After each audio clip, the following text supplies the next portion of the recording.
이번 그 이화영 부지사 재판 결과 뭐 다 아시죠? 대북 사업가 겸 브로커이자 국정원 협조자였던 안부수라는 사람도 있습니다. 김성태가 이 안부수를 통해서 북한과 뭔가 사업을 하려고 했던 거죠. 그 사업은 주가 조작이었던 것이고요.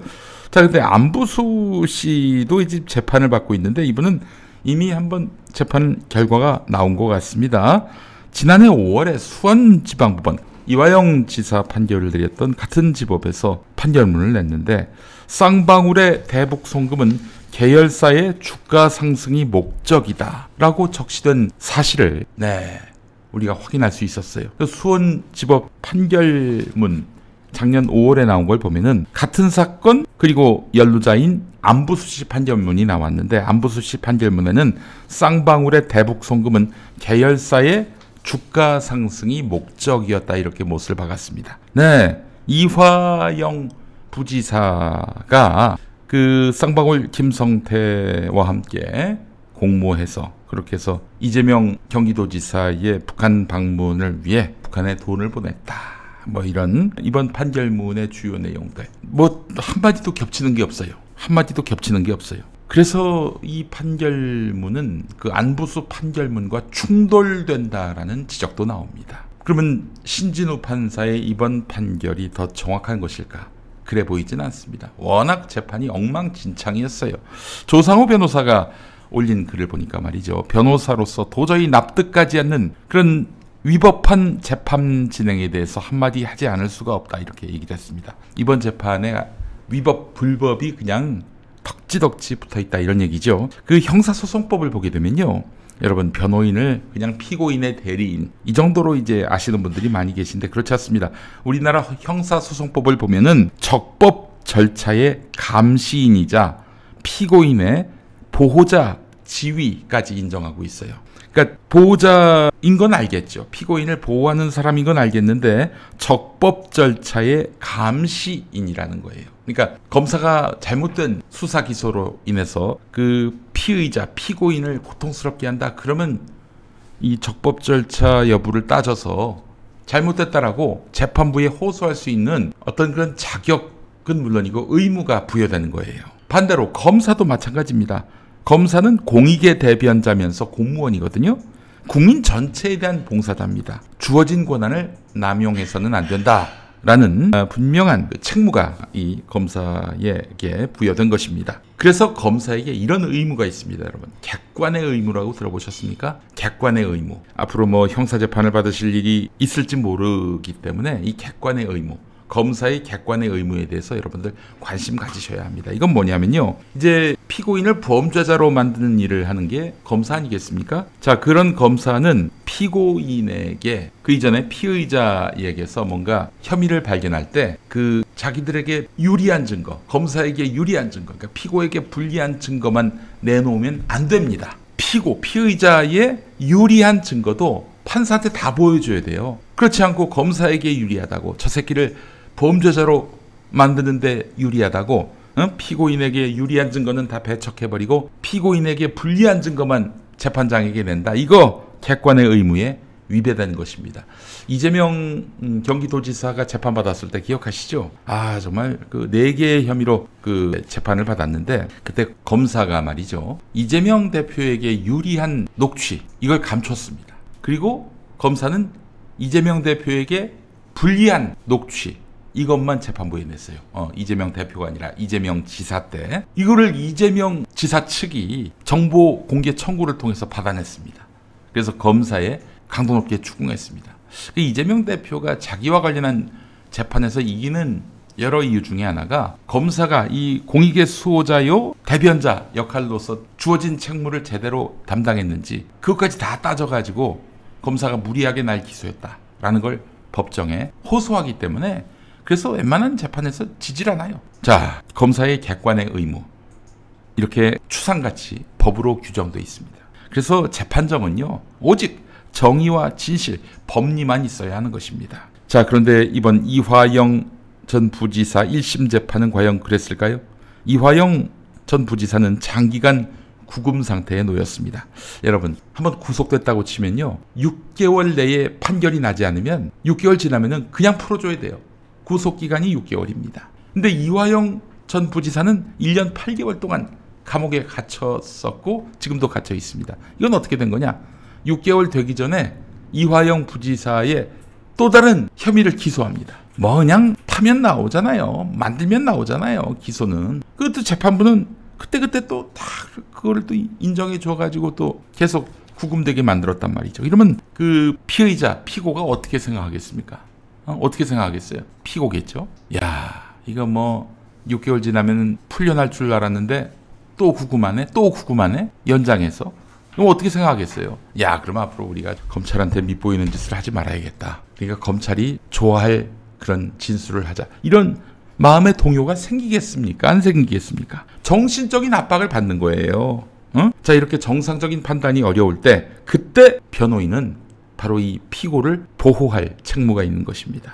그런 이유로 형사소송법은 구속사건 피고인의 경우 변호인이 없는 재판 진행을 금지하고 있습니다. 그러니까 국선 변호인이라고 많이 들어보셨을 거예요. 그거는 민사는 아니고 형사재판에서 구속된 피의자의 경우 반드시 두도록 되어 있습니다. 예, 국선 변호인도 없는, 변호인이 아예 없는 재판? 그거는 가능하지 않은 거예요. 또 피고인과 무관하게 피고인의 가족에 의한 독자적인 변호인 선임권도 보장하고 있습니다. 피고인이 심신미약 상태에 빠져 있단 말이죠.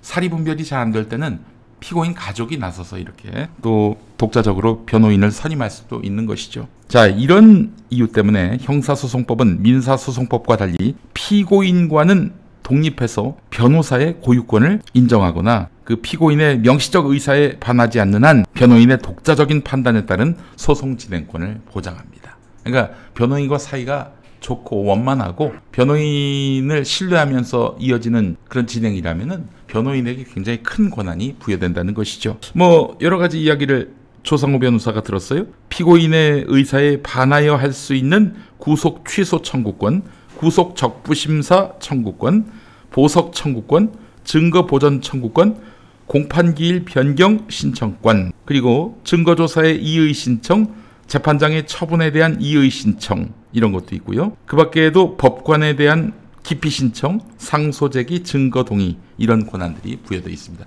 뭐 법정 가면은 판사가 들어올 때 다 일어서잖아요. 90도로 인사하고. 그건 법에 대해서 인사하는 거지 그 법관에 대해서 인사하는 게 아니에요. 법정 안에서는 그 절차가 끝나면은 막 변호인이 치열하게 법관에게 당신 지금 불공정하게 재판 진행하고 있다면서, 물론 당신이라는 표현은 쓰지 않죠. 그렇게 정말 대등한 관계 속에서 진실과 법리를 다투거든요. 그래서 옛날같이 법관이 뭐 그냥 하나님이 되는 그런 식으로 재판이 진행되진 않습니다. 그런데 이번 재판은 많이 이상해요. 법관이 변호인이 이렇게 따져 묻는데 말이죠. 그래? 또 들어봐. 이런 식으로 나온 경우가 거의 없다는 거예요. 그 김형태 변호사님이 이제 이화영 전 부지사 변호인을 맡았는데 신진우 부장판사의 재판 진행이 도저히 납득할 수 없다, 이런 이유로 변호인 자격으로 법관 기피 신청을 했습니다. 이러면 어떻게 되느냐? 그럼 일단 재판이 중단됩니다. 그 법관 기피 신청을 법원이 다른 판사겠지요. 당사자가 판단할 수는 없으니까. 다른 판사에 의해서 이제 심사를 하는데 1심이 나와요. 1심 결과가 마음에 안 들면 2심 가고요. 2심 결과가 마음에 안 들면 또 3심까지 갑니다. 이것도 3심제예요. 근데 사실 법관 기피 신청해봐야 받아들여지는 경우가 거의 없습니다. 법원 스스로 우리 법관에 문제가 있다, 이렇게 판단하기는 쉽지 않거든요.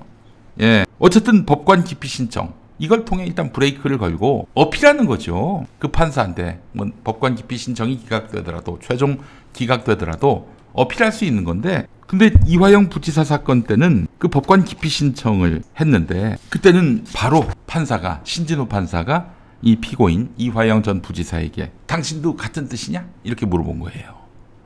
야, 너도 지금 나를 기피 신청하는 거야? 이렇게 물어보는 거죠. 그러면 어떻게 되겠어요?